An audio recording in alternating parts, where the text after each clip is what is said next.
On Sunday, July 13, 2025, family, friends, and church leaders gathered in Omonia, Anambra State, to honor the legacy of a man who lived for truth and was fulfilled, Papa Geoffrey Nwoye Anachunam, fondly known as Ezoku Bondo.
We don't get our mama did this.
Born on November 16, 1925 in Ojobi Village, Papa Geoffrey lived a remarkable 99 years of purpose, dignity, and unwavering integrity. To mark the formal end of the mourning period, the Anachunam family held a memorial Thanksgiving service at St. James Anglican Church, Omonia, the very place worshipped faithfully for decades. The service brought together not only relatives but also his extended spiritual family. The St. Philip's Zone, a church fellowship Papa Geoffrey hosted regularly in his home while alive.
There were no tears, only songs of praise. No mourning clothes, only colors of thanksgiving. It was a celebration of truth, a celebration of legacy, and a celebration of a life well lived. His children and grandchildren, well-wishers and loved ones described him as a pillar of honesty, a man of faith, and a lover of peace, whose influence shaped not just their lives, but their destinies.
Chineke mee ka agụ dị n'ọrụ dị mma wee ka ngozi ihe gbasara ebe n'ebe a n'afa Jizọs Kraịst onye nwe anyị.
After the service, guests to the family residence in Ojobi Village, where the spirit of thanksgiving continued.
So even here, let's see,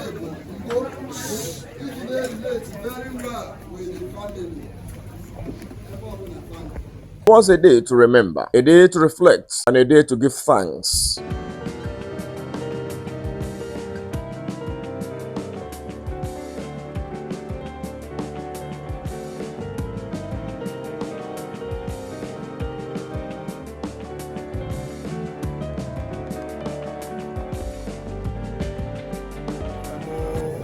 Ife anyị ji gbakọ taata bụ na nna anyị ma Geoffrey Anachunam bụ nna anyị, bụrụ onye isi anyị, bụrụ onye ndu anyị.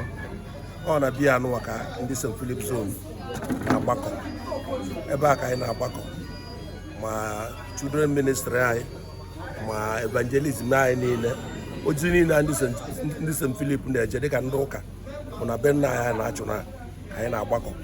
Nna anyị Anachunam bụ nna anyị, bụrụ onye na-echekwa anyị, bụrụ onye na-edu anyị, bụrụ onye na-ahazili anyị. O wee bụ na ya bụ nna anyị Anachunam arapụgo ụwa. So tata ka eje ụka 6 months memorial service ya. Anyị wee sị ka anyị gbakọta, anyị niile eje ụka n'ụlọ ụka ka ụka iji wee kwere ya ugwu. So na anyị esigo n'ụlọ ụka nata ọgbakọkwa na ubi ya. Ọ bụrụ sọsọ ndị St. Philip nọzi ebe a, ọ ma ndị St. James niile ma ikwu ma ibue ma ndị enyi so wee jee ụka anyị gbakọkwa bịa dịka anyị gbasara ụka wee sị ka anyị kpekwa ekpere dịka o si kwesị ekwesị. So na nna anyị pa Anachunam bụ ezigbote onye ndu, onye nke bụrụ ife Chineke n'anya, and ọtọ nnekwu mkpụrụ n'ime anyị bụ ndị St. Philip. Mkpụrụ anaghị ezuzo mkpụrụ ga na-apụ apụ na ndụ anyị bụ ndị St. Philip. Onye ka anyị ji akwụle ogwu ikpeazụ n'ụbọchị taa. Ife nji bịa bụ na ana m anụ nwaanyị ebe a, nwaanyị a na-afụ anya bụ onye bịara ebe a, ana m anụ nwaanyị ebe a wee bụ na a na-eyipụ akwa papa nke dara mmụọ n'ụbọchị nke taa. Wee sị ka anyị bịa nọnyere fa na aga ọgọ na-agọbago. So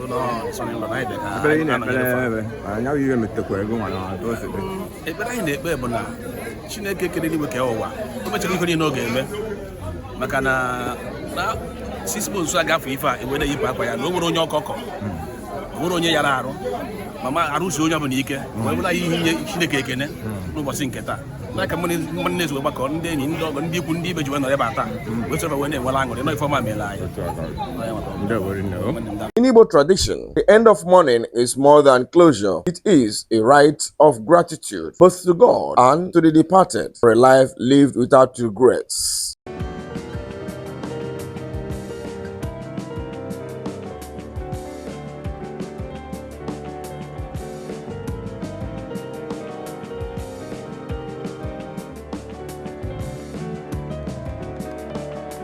Though he was buried 6 months ago, the impact of Papa Geoffrey, Nwoye, and Anachunam continues to echo through his family, church, and community.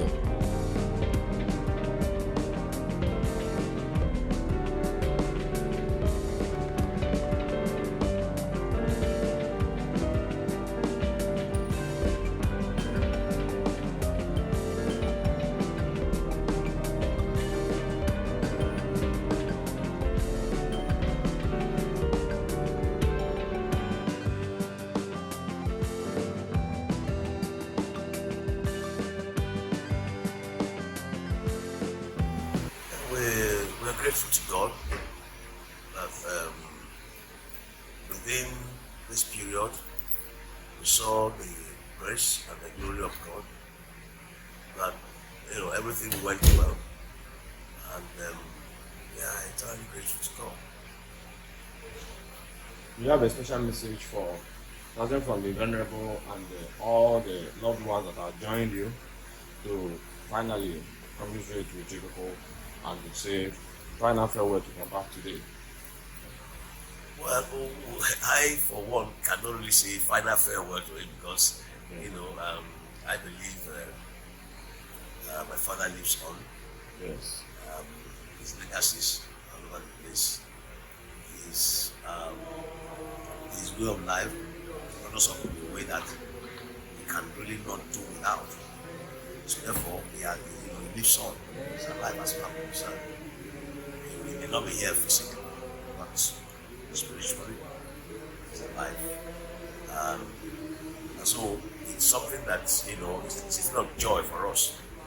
That we had a father who was indeed, at the epitome of love and truth. Because it tells you the way it is, and that has kept him going. And know also that truth don't die. So as long as truth stands, to continue to live.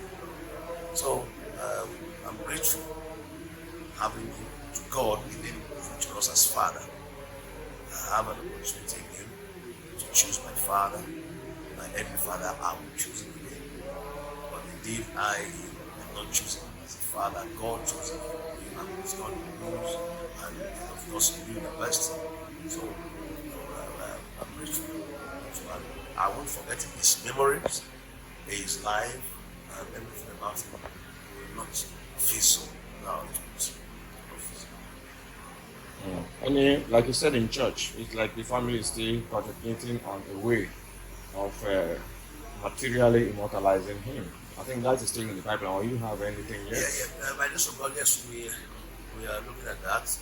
As God gives us grace, and that will keep it alive, not only for us, but for the community. because the community did, it's also recently.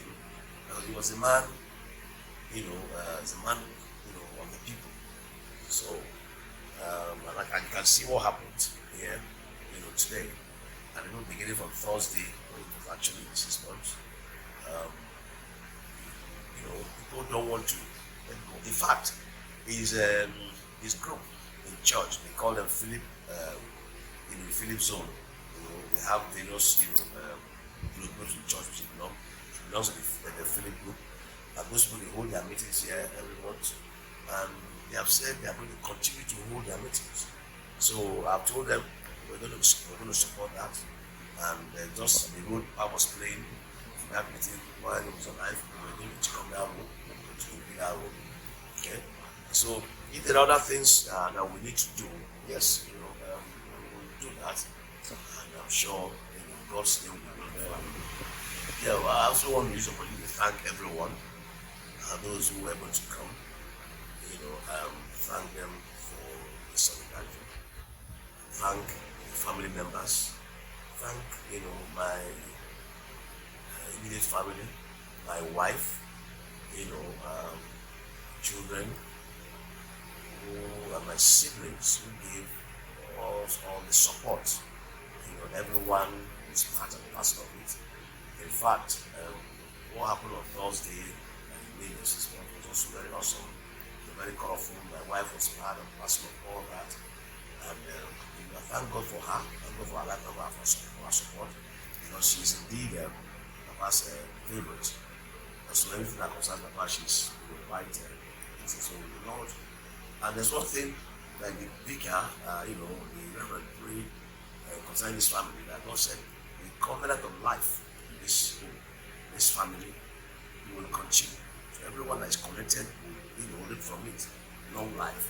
So that's my wish and prayer for my wife, my children, my sisters, my mother, everyone part of it. Everyone, my sister, those who are not able to make it, Sister Informa, Sister Oluchi, and all of them support my wife, Donis, and children, everyone, and our in-laws, Mr.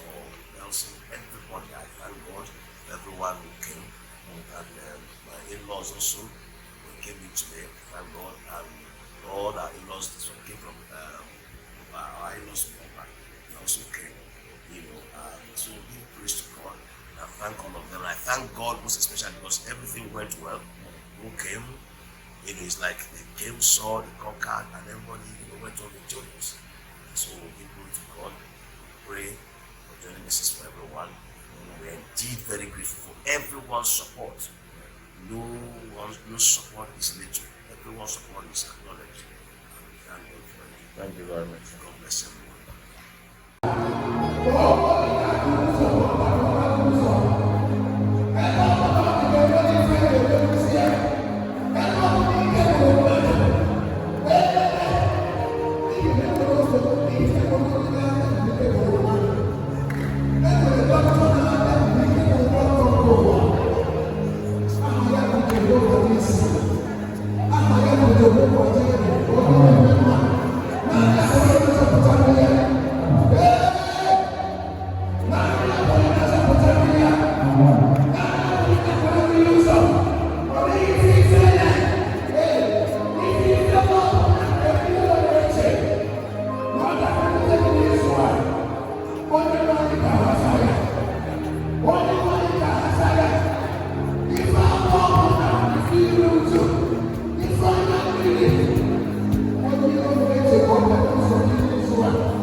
Chineke ga-enyere ndị n'ụtụtụ a.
His name, Eziokwu Bondo, Truth is Life, was not just a title, it was a testimony, and today it still speaks.